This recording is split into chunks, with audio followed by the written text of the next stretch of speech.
चलो, so last lecture में हम लोगों ने पढ़ा था, हम लोगों ने स्टार्ट किया था Indian economy during British rule या बिफोर इंडिपेंडेंस, ऐसा भी हम लोग बोल सकते हैं। तो हम लोगों ने डिस्कस किया था प्रॉपर इंट्रोडक्शन इसका, फिर रेलवेज, रोडवेज, बैंक और सोशल स्ट्रक्चर, 4 चीजें हम लोगों ने डिस्कस की थी, राइट। मुझे बताओ रेलवेज, रेलवेज कब सेटअप हुआ इंडिया में, कौन से ईयर में, जल्दी फटाफट से, इन विच ईयर और बिटवीन डैश एंड डैश, कहां से कहां तक रेलवे स्टार्ट हुआ था इंडिया में। Yes Gautam, Disha. Mumbai to Thane. Yes Mumbai to Thane, yes Bombay to Thane. और कब हुआ था, मैंने आपको बोला था डेट्स याद करनी है अपने को। 1853। Very good, 1853, right. So 16 April 1853 between Bombay to Thane. अब वो हम लोग क्या बोलते हैं अभी, CST हम लोग बोलते हैं, right. So that is a Chhatrapati Shivaji terminal. फिर हम लोगों ने रोडवेज रिलेटेड पढ़ा था कि ब्रिटिशर्स ने काफी अच्छे रोड्स भी डेवलप किए थे और पब्लिक वर्क्स डिपार्टमेंट स्टार्टअप कर दिया था, जो रोड्स को देखेगा करेगा सब कुछ। Then banking, yes banking sector का स्टार्टअप हुआ 1770 में। एंड देन क्या लिखा है यहाँ पे, इवन RBI रिलेटेड बताया हुआ है कि RBI एस्टैब्लिश हुई 1935 और नेशनलाइज्ड हुई 1949। और सोशल स्ट्रक्चर भी बताया कि इंडिया का सोशल स्ट्रक्चर में भी काफी ड्यूरिंग ब्रिटिश रूल चेंजेस देखने को मिले, जैसे सती प्रथा एंड ऑल, ये सब कुछ हटा दिया गया।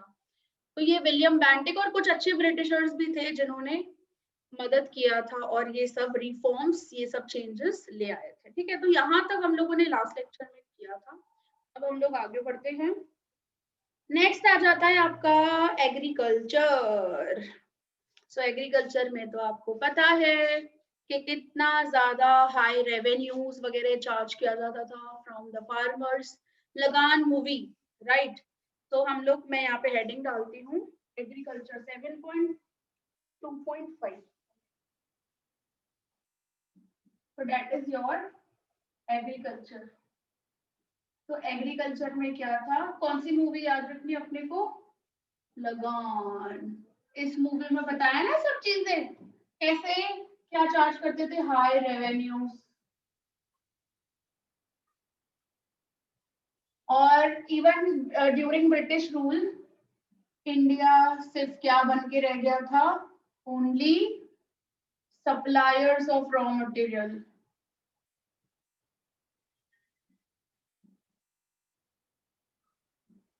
और मैं बोलूं तो एग्रीकल्चर में क्या कर दिया था, कमर्शियलाइजेशन, कमर्शियलाइजेशन ऑफ एग्रीकल्चर। देखो कमर्शियलाइजेशन क्या होता है, यहाँ पे ज्यादा से ज्यादा रॉ मटेरियल्स खाली बनने चाहिए, ठीक है। सो रॉ मटेरियल्स ही ज्यादा से ज्यादा प्रोड्यूस हो, ऐसा। तो that is actually called as a commercialisation. और इवन यहाँ पे जमींदारी सिस्टम, यस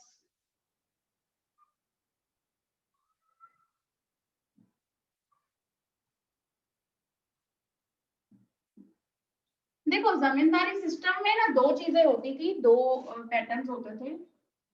या तो लैंड जो है ये वाली, फॉर एग्जांपल इतनी land, this is a land, 2 तरीके में बता रही हूँ आपको, ठीक है। या तो ये रेंट पर दे, right.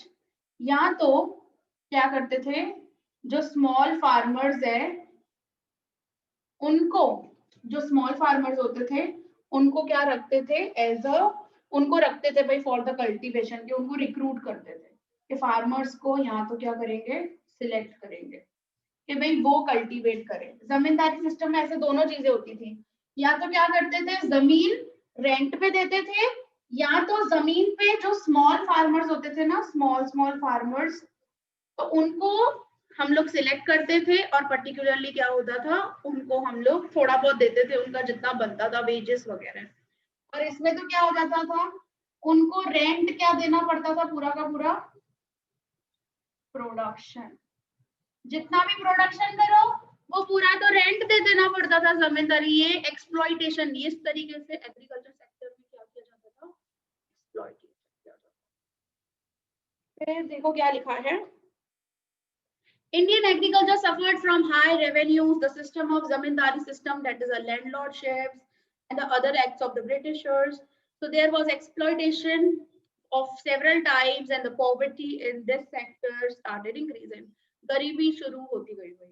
So to give an example, after industrial revolution in Britain, the Britishers made Indian farmers grow more indigo to fulfill their needs of their textile industry. बस ऐसे प्रेशराइज करे, इंडिगो बनाओ इंडिगो बनाओ Indigo. तो मैंने लिखा है ना कि इंडिया क्या बन के रह गया था, खाली only suppliers of the supplier of the supplier of the raw material बन के रह गया था खाली।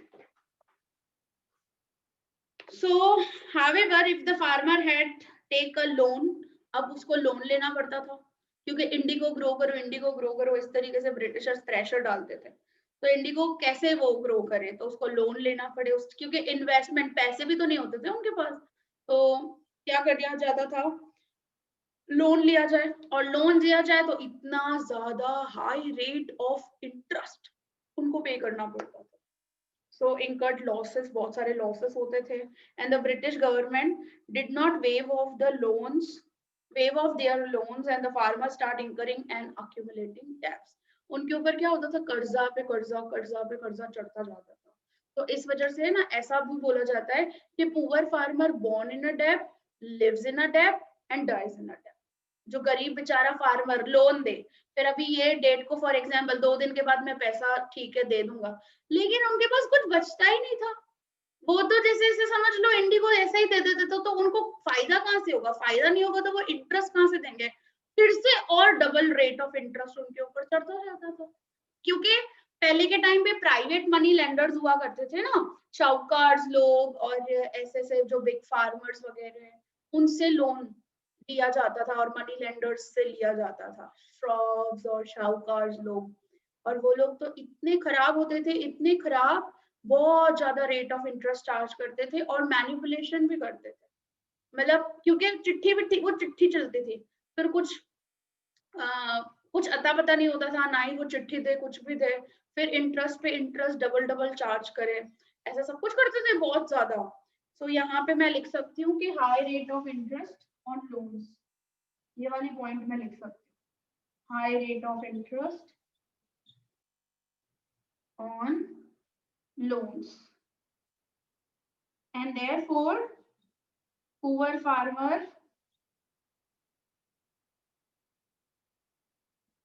faces the debt situation।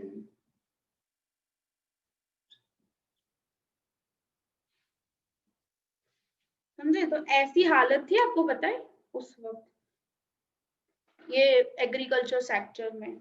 फिर देखो लैंड रेवेन्यूज बताया ना, किस तरीके से वो लैंड रेवेन्यू कलेक्ट करते थे।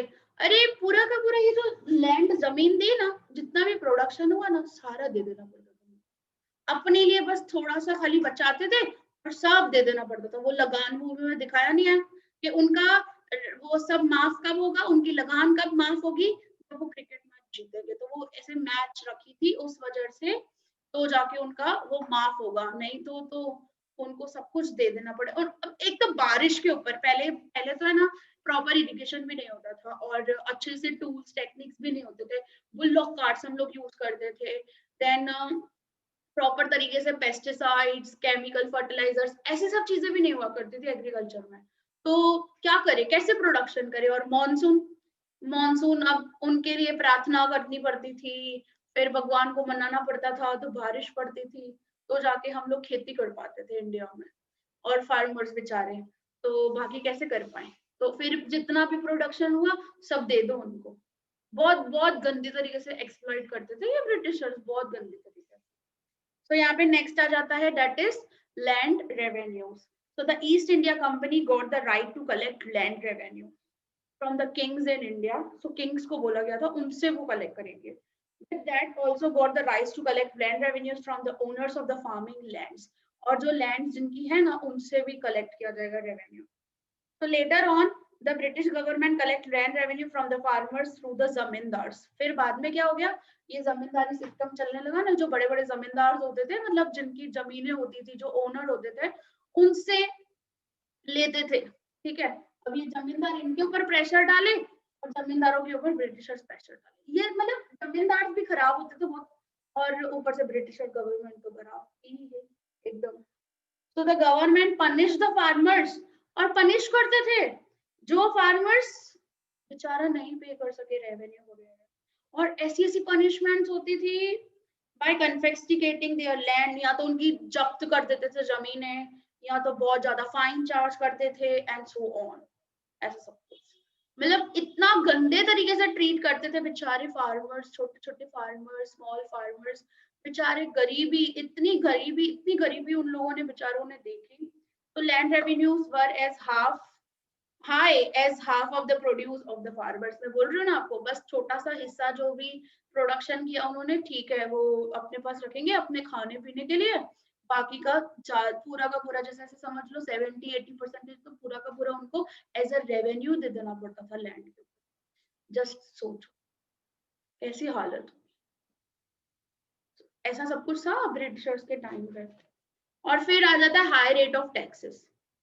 माय गॉड, खुद खुद कुछ भी करे, इंपोर्ट करे, एक्सपोर्ट करे, कुछ भी करे भाई, उस पर कोई टैक्स नहीं। इंडिया में क्या करते थे, इंडिया में पर्टिकुलरली इंडिया वाले अगर बाहर एक्सपोर्ट करने जाए ना, उसके ऊपर टैक्स, इंपोर्ट करे उसके ऊपर टैक्स, सब चीजों पर टैक्स। इंडिया कुछ भी करे उसके ऊपर टैक्स। खुद ब्रिटिशर्स हमारे इंडिया से रॉ मटेरियल ले जाए, हमारे इंडिया में बेचे, तो उसके ऊपर कुछ भी नहीं। और यहाँ पे पता कैसा पैटर्न चलता था टैक्स स्ट्रक्चर का, ये तो मैं इंपोर्ट एक्सपोर्ट रिलेटेड बता रही हूँ आपको। इंडिया में रिग्रेसिव टैक्स स्ट्रक्चर, अभी क्या है, प्रोग्रेसिव टैक्स स्ट्रक्चर है इंडिया का। जैसे जैसे इनकम लोगों की बढ़ती है, वैसे वैसे रेट ऑफ टैक्स भी बढ़ता जाता है। ऐसा है ना कि भाई 2.5 लाख से 5 लाख तक जिसकी इनकम, उनका 5% इनकम टैक्स, फिर 5 लाख से 10 लाख तो उनकी 10%। ऐसा है ना अभी के टाइम पे। लेकिन पहले के टाइम पे होता था रिग्रेसिव टैक्स स्ट्रक्चर, मतलब सबके लिए सेम, चाहे रिच हो चाहे पुअर हो। ये तो गलत हुआ ना, मतलब रिच से तो कम टैक्स कलेक्शन हुआ और पुअर से बेचारे से ज्यादा। अभी 10% for example tax rate decide करें, सबके लिए 10%, उसको हम लोग रिग्रेसिव टैक्स स्ट्रक्चर बोलते हैं। मतलब पुअर से ज्यादा टैक्स, रिचर से कम टैक्स, ऐसा करते थे ब्रिटिशर। जान पूछ के बर्बाद करना है बस, इंडिया की जितनी भी अच्छाइयां है ना, सबको बर्बाद करना है, सबको। So according to the Dadabhai Navroji calculation in 1876, the rich paid about 8% of the national income as the taxes. अभी कितना परसेंटेज पे करते थे, 8% जितना, while Indians who were poor were made to pay 15% of national income as a taxes. 15%, बताओ, ये तो double जितना ही हो गया पूरा का पूरा। गरीब इंसान से ज्यादा, रिच इंसान से कम, ऐसा गलत करते थे। फिर है ये नेक्स्ट वाला जो मैं आपको बता रही कि high rate of excise and customs. Excise duties मतलब तो हम लोग बाहर से कुछ भी इंपोर्ट विम्पोर्ट करते हैं या कुछ मैन्युफैक्चरिंग करते हैं हम लोग, तो ड्यूटी व्यूटी लगती है ना, कस्टम ड्यूटी लगती है ना, बाहर से हम लोग कुछ भी मंगवाते हैं। तो आपको सबको पता है एयरपोर्ट पे और ऐसे सब जगह पे, मतलब जहाँ ये ट्रांसपोर्टेशन जहाँ से भी बाहर से आ रहा हो कुछ भी, तो कस्टम ड्यूटी लगती है। तो इतनी ज्यादा कस्टम ड्यूटी हम लोगों को पे करनी होती थी, हम लोग कुछ भी अगर इंडिया वाले बाहर से मंगवाए। इंडिया अगर एक्सपोर्ट करता था ना, तो 200% ड्यूटी लगाती थी ब्रिटिश सरकार इंडियन गुड्स पे। इंडियन गुड्स कहीं पे भी बाहर एक्सपोर्ट होंगे, कहीं और, ब्रिटिशर्स को छोड़ के, मतलब अपने वो ब्रिटेन छोड़ के, बाकी कहीं पे भी एक्सपोर्ट करने हो ना इंडियन हैंडीक्राफ्ट इंडस्ट्रीज को, या क्या 200% टैक्स एक्सपोर्ट्स पे, जस्ट सोचो। और खुद कुछ भी ले जाएं, कितना भी रॉ मटेरियल ले जाए, कोई टैक्स नहीं, कुछ नहीं, बताओ ऐसे कैसे चलेगा। ऐसे सब गलत गलत करते थे, बिल्कुल बकवास था। देखो, high excise was collected on matches, sugar, steel, silver and all such commodities. इन सब का मैन्युफैक्चरिंग होता था ना, तो इनके ऊपर टैक्स बहुत ज्यादा लेते थे। दो सॉल्ट, हाँ सॉल्ट के ऊपर भी टैक्स लगाया था ना। बताओ, सॉल्ट जैसी चीज के ऊपर टैक्स लगाए ब्रिटिश सरकार, तभी तो दांडी मार्च क्यों हुई, बाकी सत्याग्रह ये जो महात्मा गांधी जी ने किया, इतनी बड़ी जो निकाली दांडी मार्च की, क्योंकि सॉल्ट पे टैक्स लगाया था ना, सॉल्ट पे, इस वजह से। सो though salt was easily available in India, और सॉल्ट आपको पता है हमारे यहाँ पे तो कितना अच्छे अवेलेबल क्वांटिटी में है भाई, समुद्र ही समुद्र है हमारे आसपास सब, अरेबियन सी, इंडियन ओशन, ये सब हमारे पास, बे ऑफ बंगाल वगैरह सब जगह हमारे पास अच्छा खासा सॉल्ट अवेलेबल है। So though salt was easily available in India, the British termed as a illegal, उसको इलीगल मानते थे कि इलीगल प्रोडक्शन है सॉल्ट का by Indians on the sea shores, and they monopolise the salt trade, और अपनी monopoly कर रहे हैं वो लोग, ऐसा ऐसा करते थे वो लोग, ऐसा बोलते थे इंडियन पीपल को। Imported salt to India by levying high custom duties and thus made it is an expensive commodity for the poor Indians, और बाहर से इंपोर्ट करते थे सॉल्ट को और फिर बेचते थे इंडिया में, वो भी बहुत ज्यादा कस्टम ड्यूटी हाई पे। So to protest against the high excise duties on salt, Gandhi ji started the salt satyagraha with the Dandi March. ये तो आपको पता ही होगा, Dandi March related. And high duties up to 15% were imposed on the cotton cloth exports from India. देखो यहाँ पे भी लिखा हुआ है कि इवन कॉटन क्लोथ का जो एक्सपोर्ट्स होता था फ्रॉम इंडिया से उसके ऊपर 15% अप टू 15% जितना एक्सपोर्ट ड्यूटी वगैरह, प्लस यहाँ पे क्या लिखा हुआ है, so that Indian cotton industry receives a setback, मतलब लॉस हो जाए, ऐसा करते थे जानबूझ के। अभी देखो हमारे यहाँ पे तो हाथ से बनी हुई चीजें तो पहले ही एक तो टाइम लगता था बनाने में, करने में, वो देखा नहीं आपने खादी पूरा कॉटन को कैसे हम लोग कन्वर्ट करते, सब चीजें, इतना हमारे पास प्लांट मशीनरी कुछ होता नहीं था, तो हम लोग तो सब हाथ से सब चीजें सब करते थे हम लोग, तो अभी इतना टाइम लगेगा तो कॉस्ट ऑफ प्रोडक्शन भी बढ़ जाती थी, जिसकी वजह से अब कॉस्ट ऑफ प्रोडक्शन बढ़ जाए उसके ऊपर वाली एक्सपोर्ट ड्यूटी भी लगाए, कहीं पे आपको बेचना हो इंडियन ये चीज को, उसके ऊपर ड्यूटी भी लगाए, और फिर और महंगा हो जाएगा ये तो, ताकि ये सब क्यों करते थे, ताकि इंडियन इंडस्ट्रीज बंद हो जाए और इंडियन लोगों को है ना हमारे ब्रिटिशर्स के ऊपर डिपेंड होना पड़े, ऐसा करते थे। ब्रिटिशर्स पे डिपेंडेंसी हो जाएगी पूरी की पूरी, एक जो भी कपड़े वपड़े चाहिए सब चीजें टेक्सटाइल वगैरह पूरा का पूरा, तो वो उन्हीं से खरीदेंगे, ब्रिटिशर्स से खरीदेंगे, और ब्रिटिशर्स को फायदा होगा, ब्रिटिशर्स को उनका तो प्रोडक्शन और भी ज्यादा बढ़ता चला जाएगा, उनको तो और भी प्रॉफिट्स होंगे, तो उनका देश तो और आगे जाएगा, और ज्यादा रूल कर पाएंगे हमारे इंडिया पे, ऐसी सब चीजें। So whereas the cotton cloth imports from Manchester in England came to India as much lower import tariffs, और खुद जो मंगवाए, खुद कुछ भी इंपोर्ट करे ब्रिटिशर्स, उनके ऊपर बिल्कुल कम परसेंटेज ड्यूटी, हम लोग कुछ भी करें ना, हम लोग अगर इंपोर्ट करें इंडियन पर्टिकुलर पीपल एक्सपोर्ट करें, उनके ऊपर ड्यूटी पे ड्यूटी, बहुत नाइंसाफिया करते थे। सो बहुत कम 2.5% जितना, देखो खाली इंग्लैंड से इंपोर्ट करना हो तो खाली 2.5% जितना, और हम लोगों से एक्सपोर्ट ड्यूटी कितना 15%। So the Britishers wanted to export India's long staple contact to cotton to England and sell it manufacturing clothes in India. So क्या करते थे, बस जो हमारे यहाँ का रॉ मटेरियल वो खुद के देश ले जाए, वहां पे मैन्युफैक्चरिंग करे और फिनिश गुड्स में कन्वर्ट करके वो हमारे इंडिया को ही बेचे, ऐसा करते थे। So thus India's raw material were exploited so that British industry could thrive at the cost of Indian industry. और ब्रिटिश इंडस्ट्री बढ़ती जाएगी, उसका वहां पे इंडस्ट्रियलाइजेशन, और हमारी इंडियन इंडस्ट्री बर्बाद, सब खत्म, सब नष्ट, क्या करे बताओ, ऐसा सब चीजें होता था।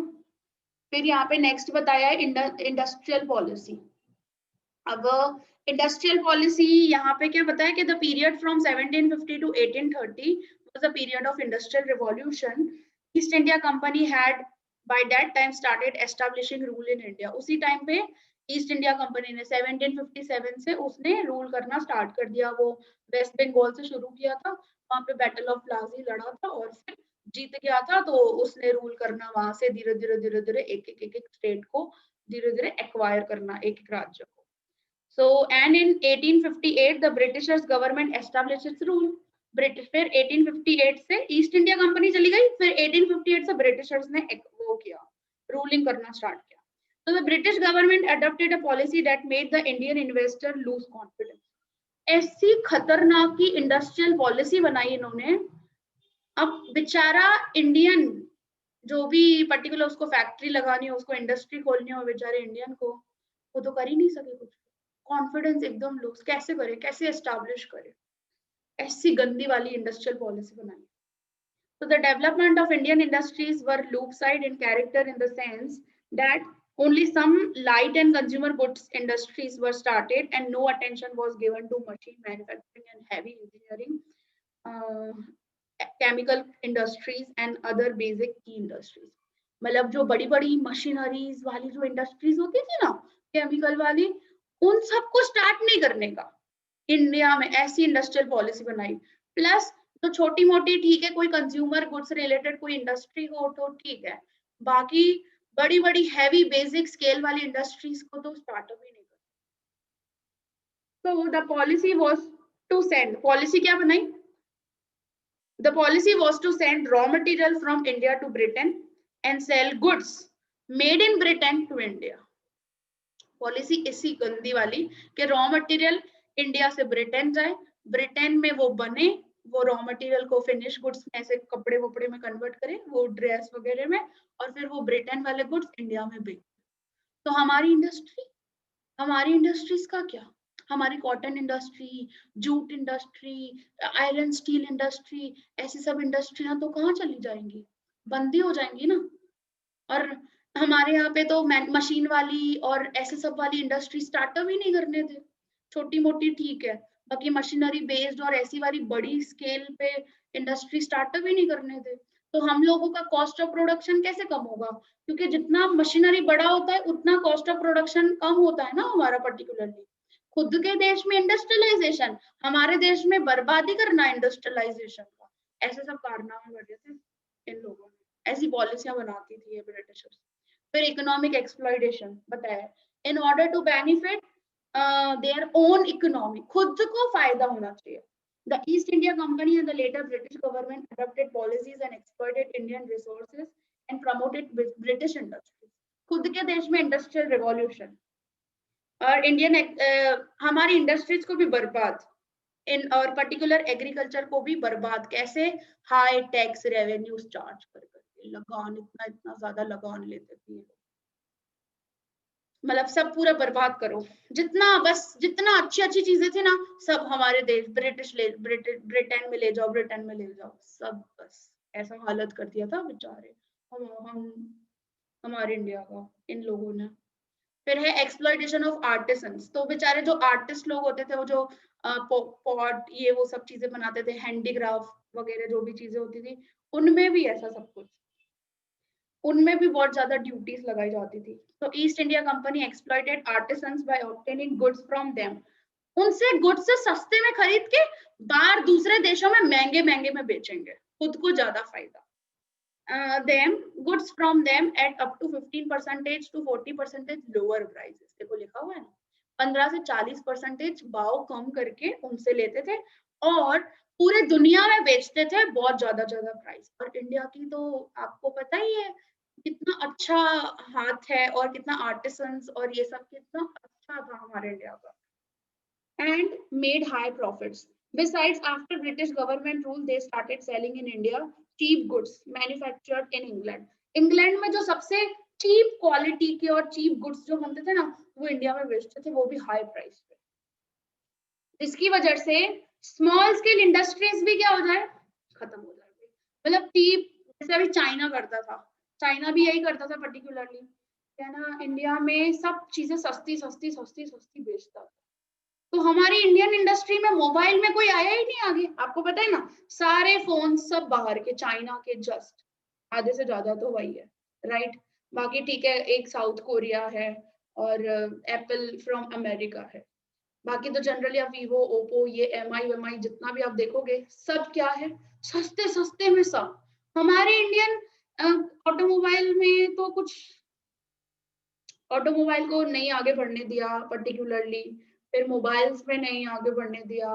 मतलब चाइना सबसे सब सस्ता बनाएगा, सब सस्ता, और उसको उल्टा लॉस में जाएगा ना तो भी इंडिया में सस्ते में बेचेगा ताकि इंडियन मार्केट का बर्बादी करे। ये चाइना, आपने देखा ये चीज अभी आपके साथ हुई है रिसेंटली, ये सब चीजें आपको पता है। Same as it is Britishers जैसा करते हैं। इंग्लैंड में जो भी चीजें बनी हुई वो सस्ते सस्ते में सब बेचेंगे इंडिया में और जाके इंडियन मार्केट को बर्बाद कर देंगे।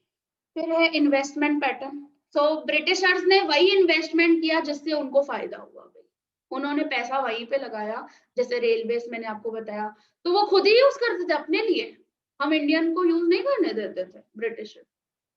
So the British made only those investment in India which benefited Britain. Britain को पर्टिकुलरली फायदा हो सके ऐसी इन्वेस्टमेंट्स ही इंडिया में की थी उन्होंने। जैसे for example railways, road networks were created, क्यों बनाए थे? ताकि रॉ मटेरियल्स को एक जगह से दूसरी जगह ले जाना करना, तो उनको कुछ तो चाहिए ना, अच्छे रोड चाहिए, रेलवे चाहिए भाई। So investment in education was made to educate personnel to run the British administration. पढ़ाते भी तो क्यों थे? ऐसे ही इंग्लिश ये वो सब कुछ, ताकि ब्रिटिश गवर्नमेंट को चला सके। हाँ, इस वजह से थोड़ी बहुत एजुकेशन अच्छी देते थे ताकि उनके पर्टिकुलर गवर्नमेंट को चला सके। ऐसे उनको लोग तो चाहिए थे ना, सीधी सी बात है। And Indians were prevented from getting the technical education. Technical education आपको बताइए आज भी नहीं देते। कहाँ मिल रही है टेक्निकल एजुकेशन? पहले भी नहीं होता था, थोड़ा बहुत दे दिया बस एजुकेशन। मतलब देखो, कोई भी होगा ना जो राज कर रहा होगा, वो सिखाएगा, कितने तक सिखाएगा कि हाँ भाई तब तक थोड़ा बहुत। एक जो हम लोग होता है, देखो एक दुकानदार होता है, वो नौकर को हर चीज नहीं सिखाता है, वो सिखाता है कितना तक, हाँ भाई थोड़ा बहुत वो संभाल सके। पूरा सब कुछ सिखा देगा तो वो दुकानदार, वो जो पर्टिकुलर है वो दुकानदार को हटाकर नौकर नहीं बैठ जाए वहां पे, अगर उसको सब कुछ सिखा दे। यहाँ पे ब्रिटिशर्स भी वही करते थे, सिखाते थे, देते थे एजुकेशन, लेकिन बहुत लिमिट तक। अगर बहुत ज्यादा ही एजुकेशन दे दी तो ये ब्रिटिश सरकार को ही हटाकर वो लोग नहीं, इंडियंस ही नहीं बैठ जाए पूरा का पूरा ऐसे। So they started colleges for medicine, civil engineering in India for their benefits. Roads कैसे बनेंगे? Civil engineering ये वो सब तो बढ़ाना पड़ेगा ना। So they needed civil engineers for public works department, PWD के लिए, roads बनाने के लिए, करने के लिए। मतलब इंडिया में भी संभाले, ब्रिटेन में भी संभाले। They did not promote studies in science and technology in India. Thus they made selective investment. कुछ कुछ जगह पे खाली उन्होंने इन्वेस्टमेंट की जिससे उनको फायदा हुआ। और एक लास्ट पॉइंट बताइए, payment burden.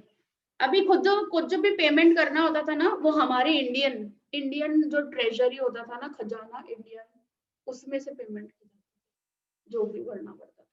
Various payments were made to British from India's income, लिखा है ना देखो, इंडिया की इनकम में से, besides huge salaries of the British personnel. अभी ब्रिटिशर्स के कोई भी एम्प्लॉयज होते थे, राइट, उधर कोई भी काम करते थे उनकी सरकार में, तो उनको एम्प्लॉयज को सैलरी कहाँ से आएगी? हमारे इंडियन इनकम में से जाएगी भाई। सो ये तो क्या है, सब में से सब बर्बाद करना है बस। This include home charges.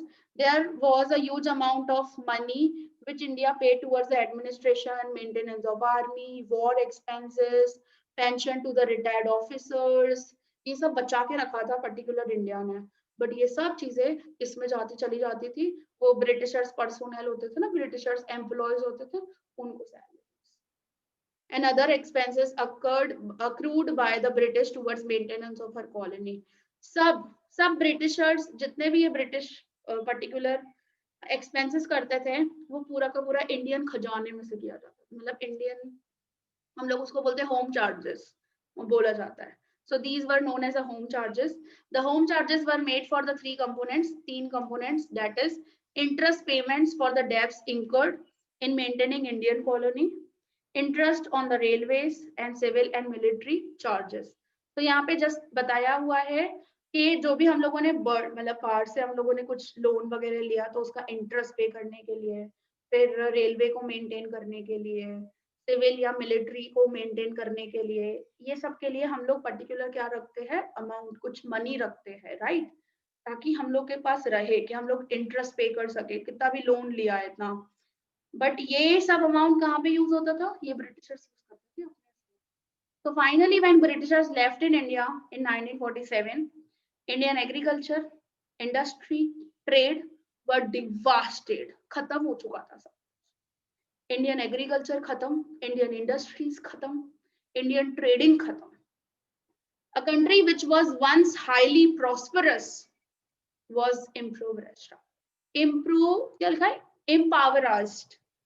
So जब particularly during मतलब before British rule, इंडिया इतनी रिच, इतनी प्रॉस्परस, इतना अच्छा वेल्थ, इतना अच्छा नेशनल इनकम हमारे देश का, इतना अच्छा सिविलाइजेशन, इतना अच्छा एग्रीकल्चर, इतनी अच्छी हैंडीक्राफ्ट इंडस्ट्रीज, इतने अच्छे से ट्रेडिंग करते थे हम लोग, सबको बर्बाद कर दिया। जो इतना रिच हुआ करता था, आज अब 1947 के बाद ऐसा टाइम आ गया कि उन्हीं सब चीजों को हमको फिर से पूरा इमारत खड़ा करना पड़े, मतलब बेस से लेके पूरा का पूरा। जब सब कुछ इतनी बड़ी अच्छी बिल्डिंग बनी हुई हो, सब खत्म कर दिया ये ब्रिटिशर्स ने। सो ये सब चीजें हुई, राइट। सो ये थोड़ा बहुत आप लोगों को बताया हुआ है इस चैप्टर में, इससे ज्यादा नहीं बताया, बस खत्म हो गया। फिर बताया कि इंडियन इकोनॉमी आफ्टर इंडिपेंडेंस जैसे ही देश आजाद हुआ, किस तरीके से क्या किया इंडिया ने, क्योंकि ये जानना आपको बहुत जरूरी है, because we are the citizens of our country, हम इंडियन सिटीजन है, तो हमारे इंडिया के बारे में हमको हर एक इंफॉर्मेशन होनी चाहिए, पता होना चाहिए क्या हुआ, कैसे हुआ, किस तरीके से। हमको छोटी मोटी चीजें थोड़ी बहुत पता है, बट थोड़ा बहुत अपने को अच्छा नॉलेज होना चाहिए, ठीक है। तो दैट्स इट, ओके, मैं इतना ही ले रही हूँ, जस्ट गो थ्रू इट। आपको कोई भी डाउट लगता है तो आप मुझसे नेक्स्ट लेक्चर में पूछ लेना, या अभी भी आपको कोई डाउट है तो आप मुझसे पूछ सकते हो। Yes, any doubt anyone? Tell मी।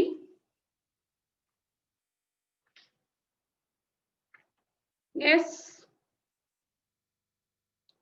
बोलो यस और नो, जस्ट एनीवन?